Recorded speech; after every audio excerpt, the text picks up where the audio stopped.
Hello and welcome to our CMDB webinar. My name is David and I'm the BDR here at Alveo, and I'll be the host of today's webinar.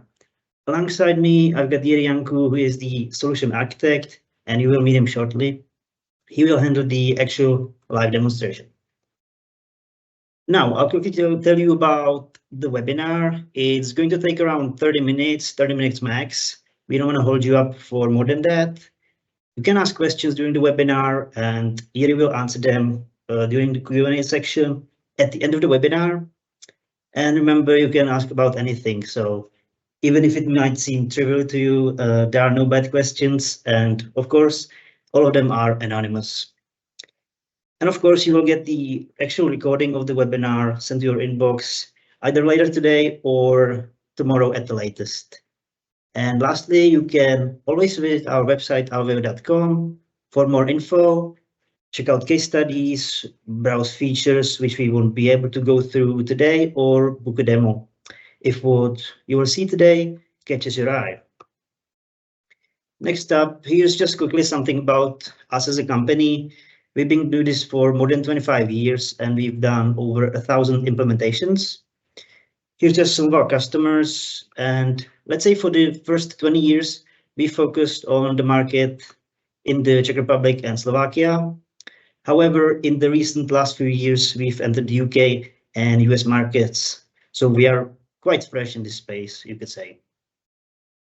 And here are just some of the main applications we integrate with. And as you can see, we are heavily Microsoft-centric software, you could say. Next up, I should mention some certifications. We are really cyber secure. We focus on that quite heavily. And our products are ISO 27001 certified, SOC 2 Type 2 certified, and we are in the e-government cloud as well. Next up, here's a bit of a proud moment for us. We've actually been highlighted by Satya Nadella at the latest Microsoft Ignite keynote. So it's quite amazing to get recognition internationally from the CEO of Microsoft himself. You can see our logo right there at the top. And now I will tell you something about the topic of the webinar. I think this saying or this quote is something that can sum up CMDB quite well. A man with a watch knows what time it is. A man with two watches is never sure. So in essence, a single well-maintained CMDB provides both clarity and accuracy about an organization's assets and their relationships. However, having multiple, two and more inconsistent CMDBs can basically lead to confusion and some uncertainties, discrepancies, and that's quite an issue. And now, actually, first of all, it's crucial to have all the data in one place.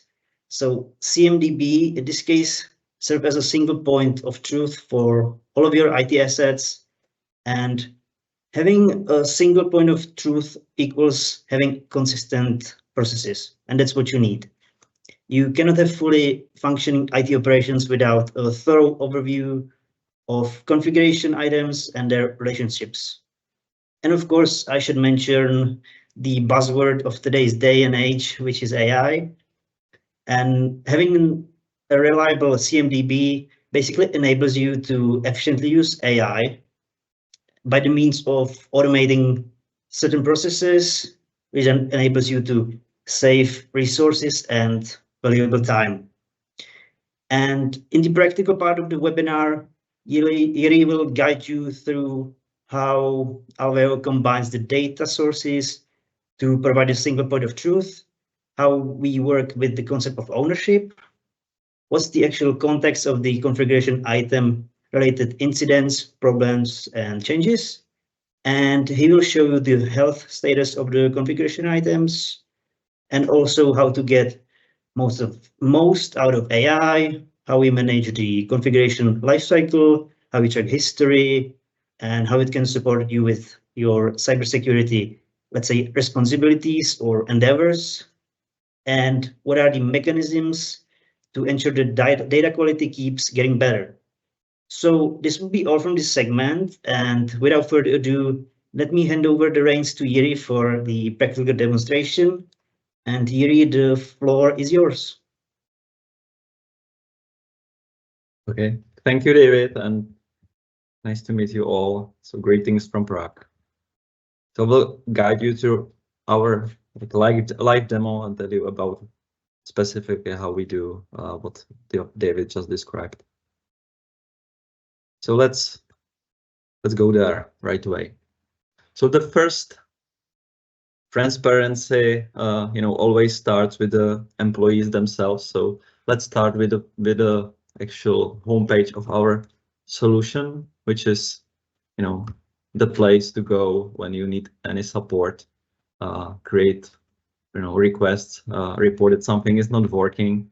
So you can right away see that we have my assets part right here. So Veronica, our model user, sees what assets she is responsible for. So when there is an issue or any request, she might want to trigger, such as changing the package, mobile package, or saying that it doesn't work. She can go directly here. When I go back to my assets as a whole, I can see like all my assets, and there will be different tasks or different workflows I could potentially trigger based on the asset type that I'm responsible for. So for this demo, we will show you the example of the iPhone itself. So let's say it doesn't work. So I will go to report the issue directly from the asset itself, and you can already see that it has been linked to the ticket, and it's gonna be there visible for later later and better working for the agent itself. On the right side, you can see some knowledge articles that could be potentially beneficial for me as a user, and so on. In this case, I will just say something like broken display. I have a screenshot or photo right here, so I will just drag and drop it here. So as a proof that it really is not great for me. So the tool thanks me, and that could be it from that perspective of a user. So it's important to have that visibility and as well ownership, because what we often hear is that we don't know what assets the users have. So when they leave the company, we don't know what to want from them. So we have a lot of assets missing. So I think this is like the first concept to save some money. So now we will switch to our agent, which is James. James has also some assets assigned. So you can see like a mobile phone and also other assets that potentially could be in different locations. They are not like really like end user devices. So he acts as an employee as well. So we'll just refresh this page. So the new ticket is already shown to me because I'm responsible for that. I'm dispatcher in that mobile or telephony service. So I can see that ticket directly here. I can do any actions with the ticket, but let's dive into the IT asset management or CMDB perspective. So the link to the asset is here, so I can open it. Maybe the first thing you notice is there is actually a lot of more attributes that Veronica saw before. So that's all part of the configuration. So she only saw a few of them, but it's can be different for each customer based on your preference. So the list of attributes, you can see that some of them have this icon, meaning it's inherited from the structure. We will see it a little bit in a few moments. So this is the structure it has been inherited from, and that some of the others have been are read only. So I cannot change them, and that's because this one has been loaded from Microsoft Intune. So I can potentially open the detail of this device in the Microsoft Intune or any like point solution that you have like specially for these types of assets. So what we do is to have like one comprehensive CMDB of all your assets, but we respect that there could be specialized tools that we source from. In this case, it's Microsoft Intune. And some of the not read-only attributes are something that's normally, either written manually or sourced from like ERP system or Excel import, like financial, like non-technical attributes, let's say, like purchase date, warranty, expiration, price, and so on. You can even see that there is a exclamation mark here, and that's because there is no value for a price attribute, and we configure that this is mandatory. We can either make this workflow a little bit more strict to like don't allow putting this device live unless there is value here. So let's show you the asset management and the CMDB structure itself. So when I go here, use this button, we will see the inherited structure, how it was actually sourced. So these are all Veronica's assets, so just different view for what we already saw. She's in the sales department, controls organization. So this is how these attributes are here and the values. So I can just move it back and forth and it's changing. So yeah. So that could be a little bit like a lot from the asset management or from the cell phone or mobile phone itself. I can see it like the history of this device. So this is really the same for any type of asset. So this is what I'm showing you here, but it is true for all, regardless the asset type. So there have been historically some incidents, requests. I can potentially filter them out by type. And also there is always the audit trail. So I can see the audit trail, which cannot be changed retrospectively. So all attribute changes or moves are here. So this is why customers use us for, doing our audits. So this like auditability requirement, it's fully allowed or enabled by our tool. So the history is always there. When I switch to a little bit more complex asset, in this case, it's her laptop.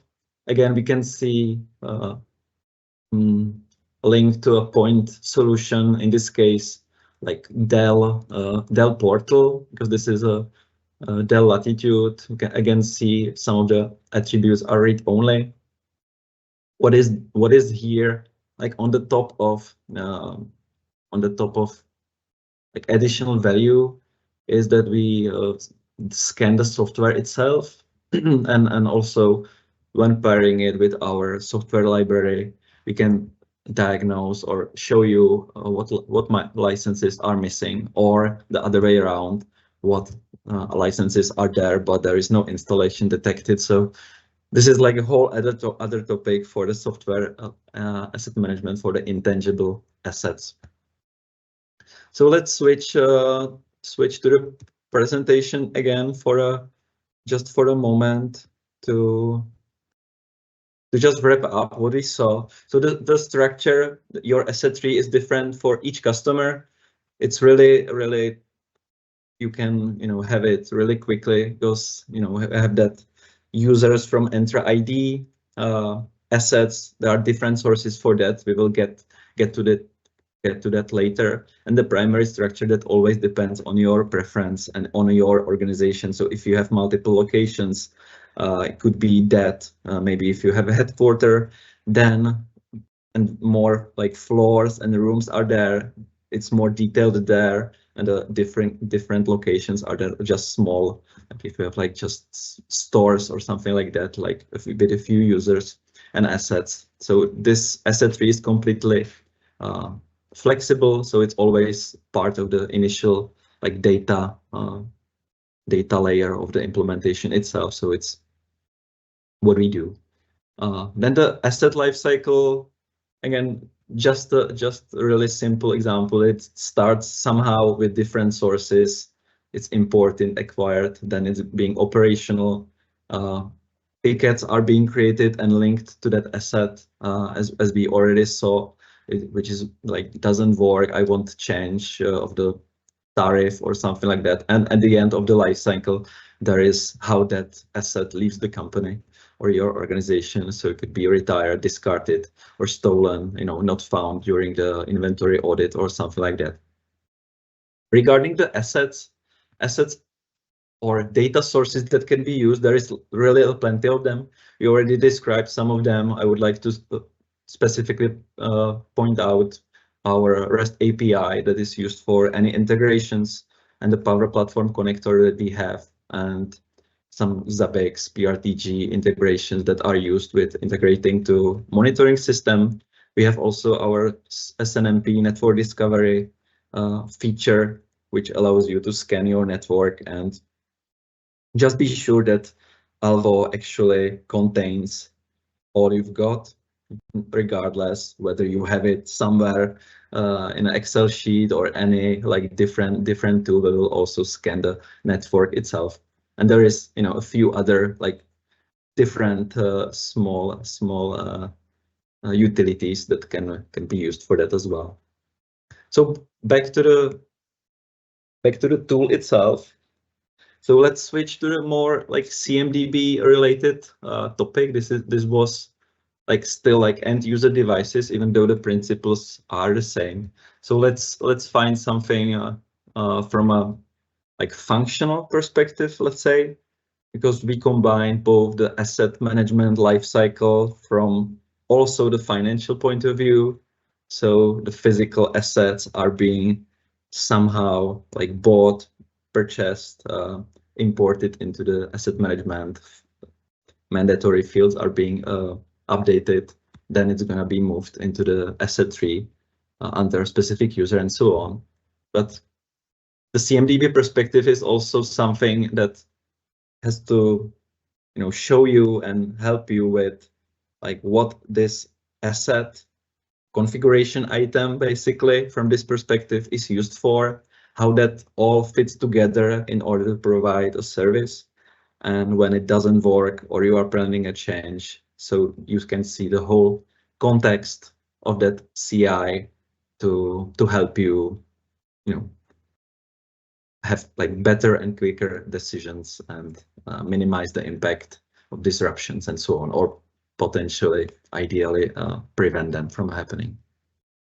So this is like a physical server example. Again, a lot of attributes have been detected.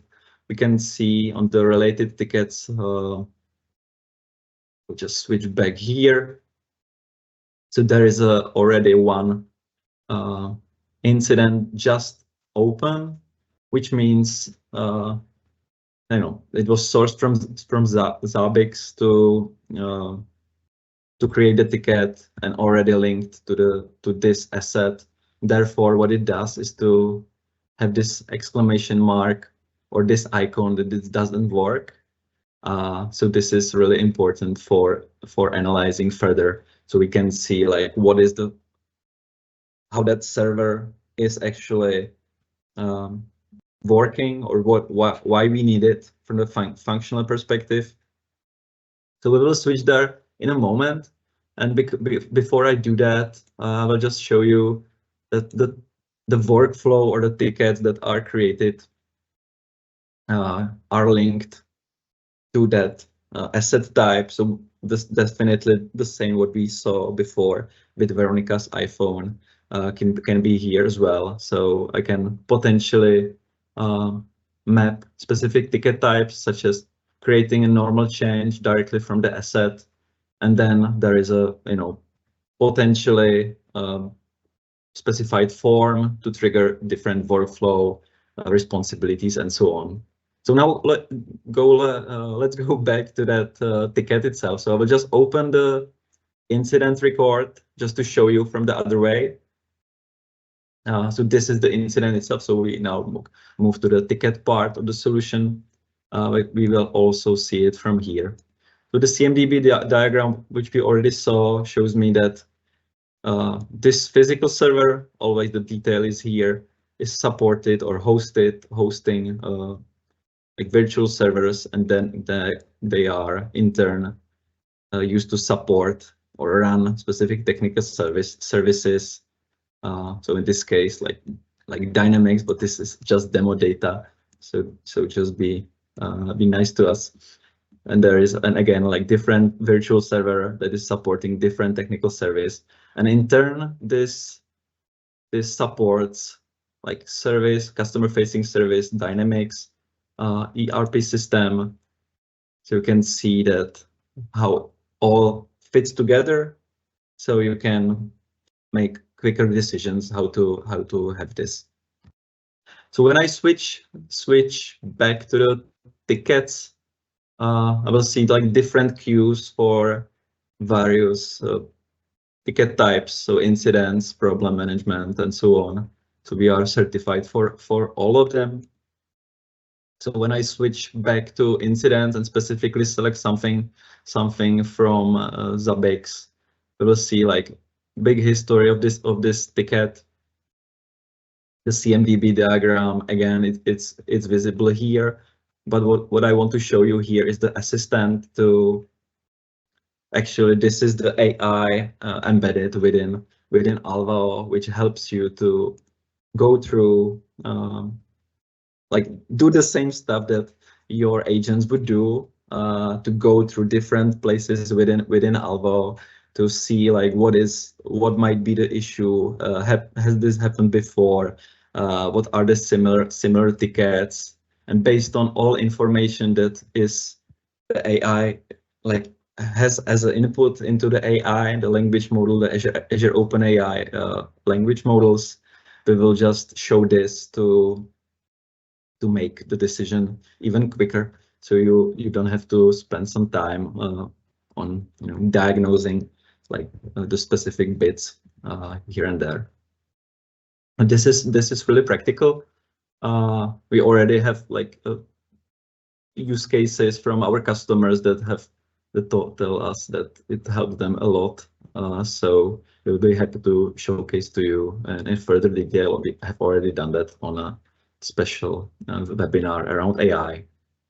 So now let's switch to the problem management as a different part or different ticket type, different practice that is used. So the context of the problem management is like follows after specific incident, then it precedes before, like change has been triggered from it, even like within this button.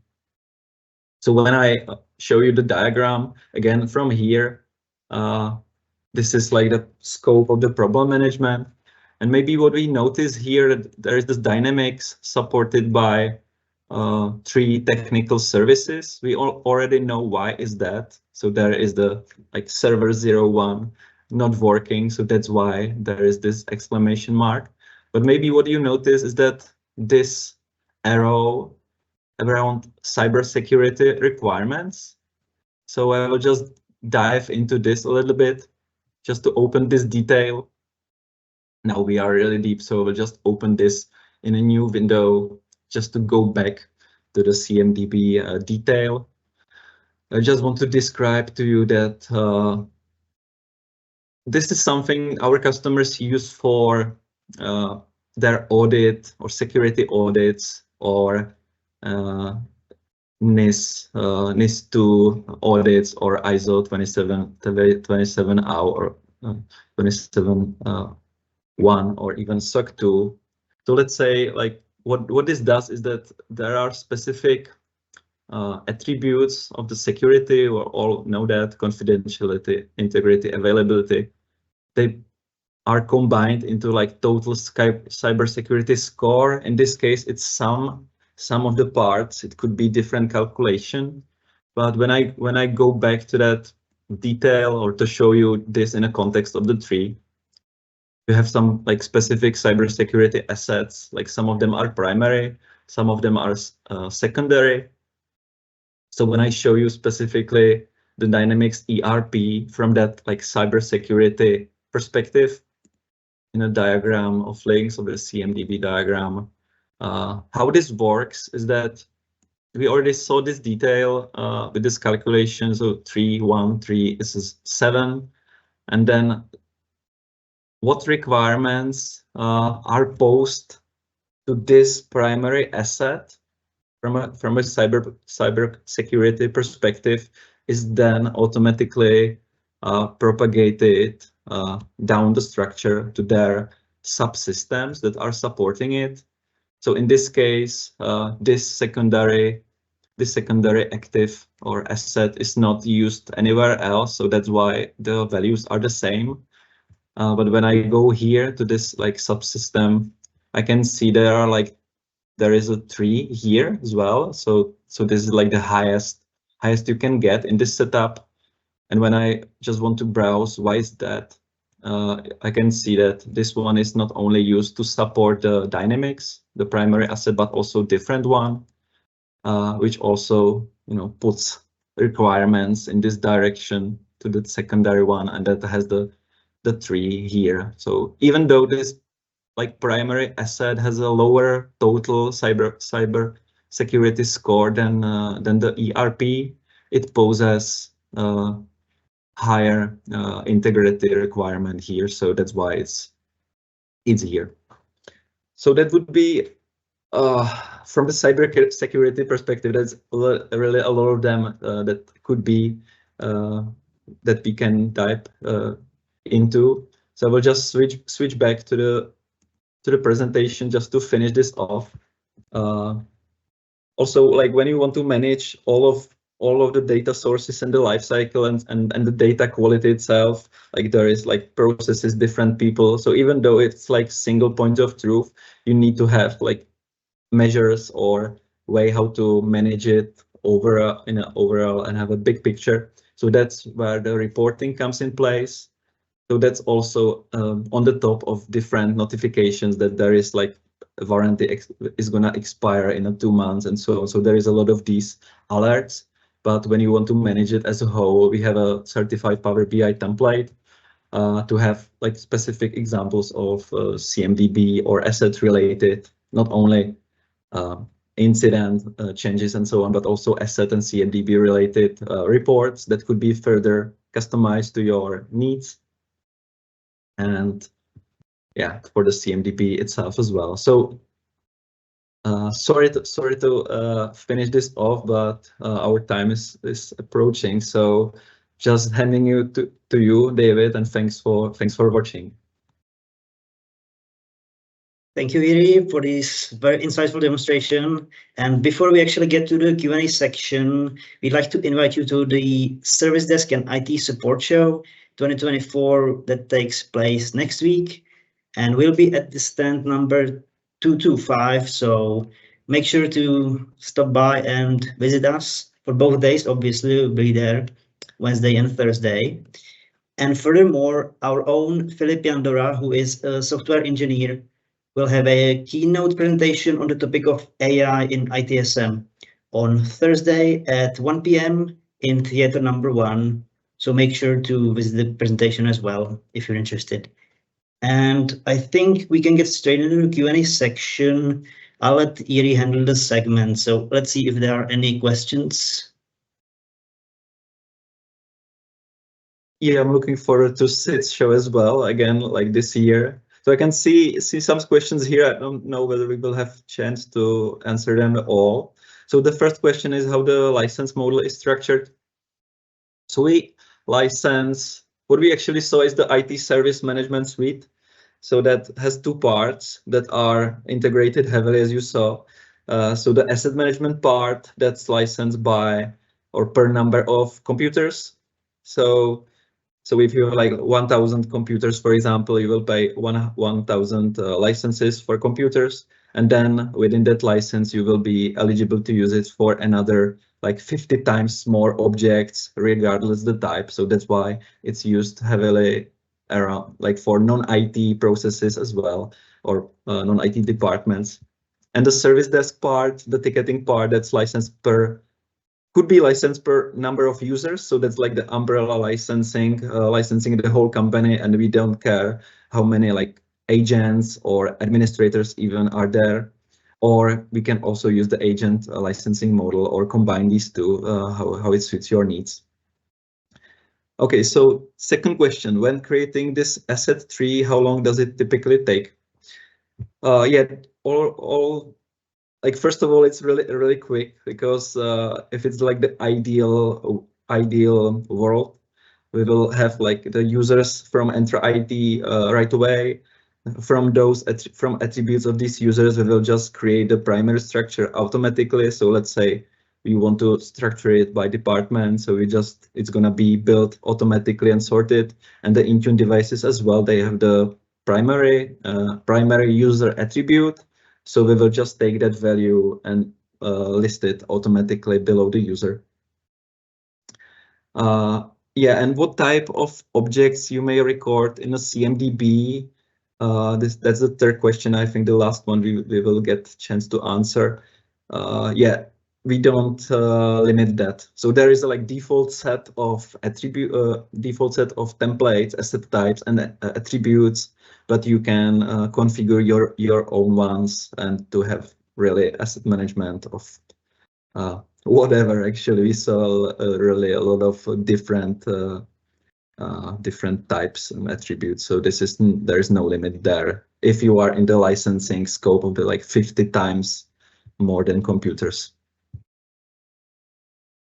Okay, so that's it. I think it's already time. So thanks for watching. And